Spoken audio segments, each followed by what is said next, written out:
Есәмсіз эфирда яңалыклар чыгарылышы студияда Лилия Гатина олғатаба койбір темалар турында кыскача. Иммунитетны нығыталары Йоршолда гриппка каршы прививка ясау кампаниясы башланды.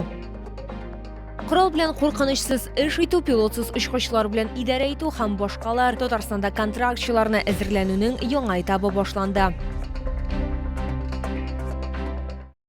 Йоршолы мәгариф учреждениеләрендә гриппка каршы прививка ясау кампаниясы башланды. Вакцина мәктәпләргә китерелде. Укучыларның ата-аналарыннан балаларына сезонлы аурудан прививка ясатуга язма ризалык алганнар. Бүген иммунитетны 56-нчы мәктәп укучылары ныгыта. Әлеге процедураның ничек узуы турында алдагы минутларда сөйләрбез.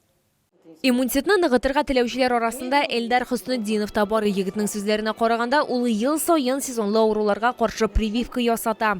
Вакцинируясь, мы защищаем население от неконтролируемого распространения инфекции, от эпидемии гриппа. Вообще, вакцинация предназначена всем группам населения, начиная от 6 лет и заканчивая до глубокой старости. Укучыны вакцинациялау өчен аның теләге генә түгел, аның әти-әнисенең рөхсәте дә кирәк. Шулай ук прививка ясатыр алдыннан медицина тикшерүе дә мәҗбүри. Укучыда салкын тию аурулары булмаска тиеш, аның сәламәт булуы мөһим. Измеряем температуру, осматриваем горло и проводим аускультацию легких. И если есть какие-то отклонения, то вакцинация откладывается. Biz әти-әниләргә башта рөхсәт кәгазе бирәбез, алар кул куеп рөхсәт кәгазен җыеп алабыз.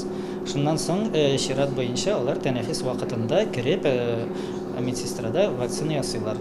Мәктәптә сентябрь ахырына кадәр барлык теләүчеләргә прививка ясалыр дип өметләнелә. Мәгариф учреждениесендә барлыгы 1400-дән артык малай һәм кыз укый. Аларның күбесенә прививка ясала. Иммунитетны көчләр өчен һәм осложненияларны китермәс өчен. Мин ел сайын вакцина куям, бөтен ömür әйбәт үтә. Вакцина куйгач, мин чирләмим. Мәктәпкә сезонлы ауруларга каршы укучылар гына түгел, хезмәткәрләр дә вакцинацияләнә. Медицина хезмәткәрләре чираттагы тапкыр гриппның үз нәтиҗәләре белән куркынычын булуын искә төшерә. Лилия Гатина, Эльмира Гайнетдинова, Кирилл Хабзей, яңалыклар. 23-нче Светлячок балалар бакчасына барлыгы 202 бала йөри, аларның 6% ойырвый белән авырый. Сабыйларны салкын тиюдән саклау өчен мәктәпкәчә учреждениедә актив рәвештә профилактика эшләре алып барыла. Толырак хәбәрчебез материалында. Пойдем, моя хорошая. Садись давай. Лиана Бектимирова кыю кыз, шуңа күрә прививкага да еламыйча керә. Гриппка каршы вакцина мәктәпкәчә учреждениегә 3-нче балалар поликлиникасыннан сентябрь башында килде. Барлыгы 202 доза. 3 яшькә кадәрге балаларга прививканы 1 айга тәнәфес белән 2 тапкыр ясыйлар. Өлкәнрәкләр өчен 1 тапкырда җитә. Сезон гриппа начинается где-то в ноябре, октябрь, ноябрь, вот от месяца до 3 месяцев вырабатывается иммунитет, и до этого времени, до вспышки вот этого гриппа нужно вакцинировать, чтобы иммунитет выработался. Светлячок балалар бакчасы сабыйларын һәм хезмәткәрләрен киләсе атнада да вакцинацияләү планлаштырыла. Вчера была в зоопарке. Я видела, как там дети внимательно смотрели на зверей. Хайваннар салкын тидермәс өчен үзләренә массаж ясаганнар, ди физкультура буенча инструктор. Аларга балалар да ярдәм. Алар төрле массаж киләмнәреннән торган сәламәтлек сукмагы буйлап бергәләп атлап киттеләр. Алар арасында шәнечкеләр дә, шомалылар да, салкыннары да бар. Босохождение любого человека, будь то взрослый, будь то ребенок, очень полезно для детей. Особенно это ходьба на разных поверхностях. Когда ребята бегают на речке по горячим, колючим, большим и мелким камушкам, это прекрасная профилактика заболеваний. Здесь происходит то же самое. Физкультура дәресләрендә төймәләрдән, пластик һәм металл капкачлардан кулдан ясалган массаж киләмнәрен инструктор шөгыльләнү вакытында дәвалау гимнастикасы элементы буларак куллана. Мне нравится доска-змейка, но по ней сложно ходить и приятное ощущение. Шулай кискен респиратор вируслы инфекцияләрне профилактикалау өчен Светлячок балалар бакчасында тәрбияләнүчеләрне кислород коктейле белән сыйлыйлар. Тематик дәресләр, ароматерапия, нокталы массаж, иртәнге гимнастика үткәрәләр. Лилия Гатина, Лейсан Габдрашитова, Артем Колесов, яңалыклар. Татарстанда контрактчыларны әзерләнүнең яңа этабы башланды. Алар тиздән ватанны сакларга махсус операция зонасына юл тотачак. 4 төркемгә бүленгән булачак 80 сугышчы хәрби әзерлек нигезләрен корал белән куркынычсыз эш итүне, пилотсыз очкычлар белән идарә итүне һәм тактик медицинаны үз эченә алган интенсив курс узачак. Инструкторлар ут һәм суны үзләре үткән тәҗрибәле хәрби хезмәткәрләр үзләренең тәҗрибәләре һәм серләре белән уртаклашалар. Булар барысы да яңа хәрбиләр бурычларны үтүгә максималь әзер булсын өчен эшләнелә. Махсус операцияның булачак сугышчылары инструктор күрсәткән һәр детальне игътибар белән карый. Алар хәзер белгәннәр барысы да аларга эштә ярдәм итәчәк. Чөнки инструкторлар үзләре күптән түгел сугыш кырларына кайткан. Сугышчан серләргә да саф үзәгендә төшенәләр. Монда яңа әзерлек үтүче хәрбиләр көннең яртысын үткәрәләр. Экипировка алалар, аннары Казан янындагы полигонга китәләр. Анда махсус әзерлек тагын 4 көн үткәрелә. После 5 дней обучения это слаженная команда, единая семья, боевое подразделение. И мне очень приятно видеть, что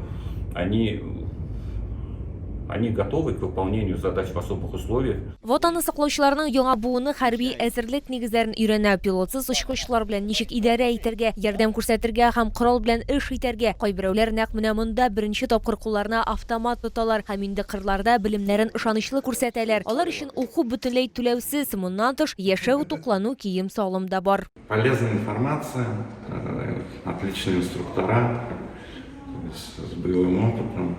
Очень все понравилось. Дед до Берлина дошел, и, видимо, наше время настало.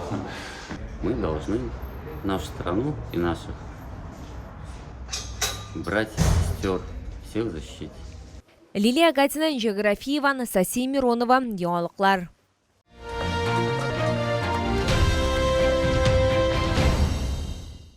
Салкын тейдереп авырулар сезоны якынлаша, хәзер үз сәламәтлегең турында уйлау өчен иң кулай вакыт. Монда төп ярдәмчеләр булып Камчатка балыгы һәм диңгез ризыклары тора. Көзен алар организм өчен аеруча әһәмиятле. Аларда витаминнар күп, кыйммәтле омега-3 һәм омега-6 майлары бар. Тәмле һәм файдалы продукцияны 32-нче комплекста Мегастрой гипермаркеты янындагы павильонда алып була. Камчаткадан балык һәм диңгез продуктлары сезонлы авыруларны профилактикалау өчен файдалы. Алар шулай ук серотонин эшләп чыгаруга ярдәм итә. Ул исә шатлык гормоны санала. Бу исә салкын тидереп авырулар сезонында аеруча актуаль. Балык һәм диңгез продуктлары иммунитетны да ныгыта, кәефне дә күтәрә. Бирдә майлы, авызда эреп торучы чавыча алырга мөмкин. Шулай ук форель, палтус, нерка, ак балык тәкъдим ителә. Ассызланган, кайнар һәм салкын су белән ысланган балык та бар. Алар бар тик табигый утын төтендә генә ыслана. Продукцияны туңдырырга да булам. Файдалы һәм тәм үзәкләре саклана. Эре бөртекле, тәмле һәм сыйфатлы кызыл улдык янынан үтеп китмәгез. Камчатка балыгы һәм диңгез продуктларны 32-нче комплекста Мегастрой гипермаркеты янындагы павильонда бар. 18 сентябрьдән 22 сентябрьгә кадәр генә алырга була. Ашыгыз, продукцияны шаулар һәм шәһәр кунаклары бик ярата һәм тиз арада сатылып бетә. Яршалдагы тәмле, уңайлы ярминкә халык кунакчыллыгы белән каршы алачак. Көзне ачык төсләргә буярга һәм кәефне күтәрергә халык ярминкәсе ярдәм итәчәк. Сатучылар, фермерлар, җитештерүчеләр Россиянең барлык почмакларыннан меңләгән оригиналь, файдалы һәм тәмле товарлар алып килгәннәр. Яраткан продукцияны 32-нче комплекс янәшәсендә Мегастрой гипермаркеты янындагы павильонда сатып алырга мөмкин. Халык ярминкәсендә кабаттан үзенчәлекле товарлар, тәмле һәм файдалы продукция, күп кичләрне хуш исле чәйләр җылытачак һәм ризыкларны Сочи тәмләткечләре ямьләндерәчәк. Тәмле бал, йогурт чикләве һәм җиләк, төрек тәмтумнары. Шалда яшәүчеләргә затлы Беларус ризыклары тәкъдим ителә. Өйдә әзерләнгән кызылыклар, Камчатка ярларыннан балык һәм башка диңгез продуктлары. Ярминкәдә шулай ук монгол якасы һәм дөя юныннан ясалган уңайлы трикотаж, Волгоград мамык әйберләре табарга мөмкин. Ярминкәдә уникаль эшләнмәләрнең киң ассортименты, штапельдән күлмәкләре һәм жакетлар һәм үзенчәлекле юннан тегелгән итәкләр. Буларның барысында бер урында сатып алырга мөмкин. 32-нче комплекста Мегастрой гипермаркеты янындагы павильонда. Төрле үлчәмдәге һәм уңайлы модельләр арзан бәядән сатыла. Беларус ая киемнәре күргәзмә ярминкәсе үз коллекциясын көзге туфли һәм ботинкалар белән тулыландырды. Өстәвенә Чаллы халкы һәм шәһәр кунаклары төрек текстилен дә сатып ала. Сезне Муса Җәлил урамы 55Б үзәкрәт сәүдә үзәге элекеге балалар дөньясы бинасы адресы буенча көтеп калалар. Для больных ног, вот, допустим, это самая очень удобная обувь. И я вот купила зимние сапоги и очень довольна. Это самое, мне удобно. Проблемалы аяклар шығып тұрған сүйеклер яки кең табанлылар үшін шешіліші бар Беларусияда жетіштірілген аяк киімдері. Үстәуіне хәзір күргәзмәдә иратлар үшін де, хатын-қызлар үшін де күзгі коллекция, туфлилер һәм ботинкалар күп. Верх данной модели сделан по особой технологии софт, что обозначает мягкость. Эти туфли облегают вашу ногу как домашние тапочки и представляют удобство при ходьбе. Имеют лазерную обработку, что придает им мерцающий эффект. Подошва вулканизирована. Такое крепление делает обувь влагоустойчивой, а также легкой и гибкой. Түрік текстиле турында да онтырға ярамый урын, жир комплектлары, мендерлер һәм юрганнар, искиткеч сыйфатлы плетлары барысы да бір урында. Состав ткани для постельного белья полностью натуральный. Здесь присутствуют только хлопковые нити высокого качества. Для пошива постельного белья используется полотно с плотностью расположения нитей 120-150 грамм на метр квадратный, что обеспечивает хорошую мягкость и прочность белья. Легко поддается глажке и делает ваш сон приятным и комфортным. Беларусия аяк киемнәре һәм текстильне Муса Җәлил урамы 55Б үзәкрәт сәүдә үзәге элеккеге балалар дөньясы бинасы адресы буенча сатып алырга мөмкин.